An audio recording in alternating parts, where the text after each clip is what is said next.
Hi, in this video, we discuss one of the central arguments by Judith Butler in her journal article, Performative Acts and Gender Constitution, an essay in phenomenology and feminist theory, that appeared in Theater Journal in 1988. It later became the foundation for her seminal 1990 book called Gender Trouble, Feminism, and the Subversion of Identity. My name is Sabah Fatma, and I am a professor of philosophy at Southern Illinois University, Edwardsville. First and foremost, we must recognize the difference between sex and gender. Sex indicates the biological traits, whereas gender signifies the cultural meaning attached to these traits. One of the core claims of the essay is that gender is not something people inherently are, but something they repeatedly do. Butler begins with Simone de Beauvoir's statement, "One is not born a woman, but rather becomes a woman."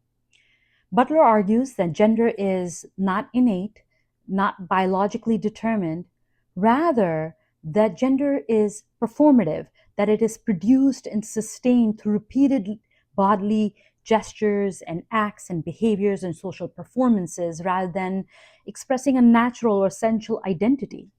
Gender appears stable only because people repeatedly perform behaviors associated with masculinity or femininity.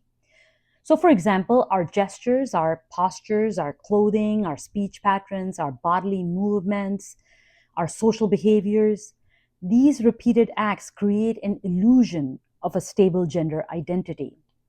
The second claim I want to focus on is that for Butler, gender is performative, not expressive. She argues that gender acts do not express an inner truth of gender. Instead, they produce the effect of an inner truth. That is, it is the performance of itself that creates what a society interprets as gender's reality. And these gender performances have existed before any one person were born. So when we enter society, the gender scripts already exist in society, and we then reenact those social conventions that are already in circulation. These stylized repetition of acts over solidify into norms and become common sense. And people mistake these social constructions for biological truths. This process creates the illusion that masculinity and femininity are essential reality. The third claim I want to emphasize is that society punishes when we perform gender incorrectly. Butler stresses that society enforces gender norms through exclusion, ridicule, violence, marginalization.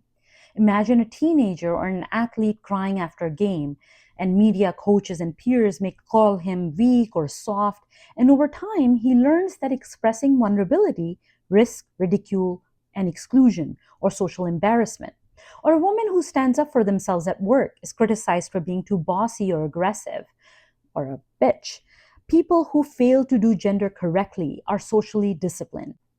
Thus, gender performance functions as a strategy for social survival, and deviation produces anxiety and punishment. Over time, we learn that conformity produces acceptance and belonging. Butler connects gender to larger systems of power, such as patriarchy, kinship structures, compulsory heterosexuality, reproduction, and social regulation. That is to say, that the binary gender systems are culturally maintained and politically legislated. Think all the benefits you get for being married, for example. So, what's the problem here? Well, we end up excluding diverse experiences and expressions of ourselves. But worry not, Butler says, gender can be subverted. Because gender is constructed through repetition, Butler argues it can also be disrupted. Transformation becomes possible through parody, subversive repetition, alternative performances, non-conforming identities. This does not mean people are completely free from social constraints, but it does mean that norms can be challenged. Gender systems are historically contingent and identities are open to change. So, in conclusion, for Judith Butler, there is no fixed true masculinity or femininity inside a person or persons. Social norms create the illusion that gender is natural, but actually, gender exists because people continually reenact cultural expectations.